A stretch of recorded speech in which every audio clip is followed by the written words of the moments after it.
আসসালামু আলাইকুম। এইটা নাকি গোল্ডেন রুই মাছ। এর আগে আমি আমার লাইফে কখনো দেখি নাই।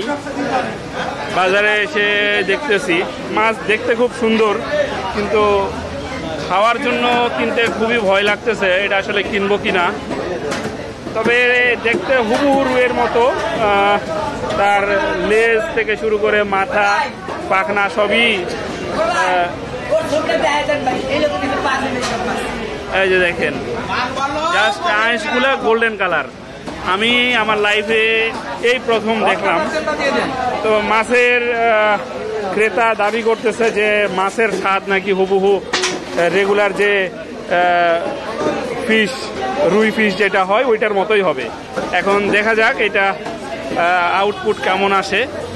এক্সপেরিমেন্টালি একটা নিয়ে নেওয়া হলো, পরবর্তীতে যদি ভালো হয় ফিডব্যাক পরে জানা যাবে।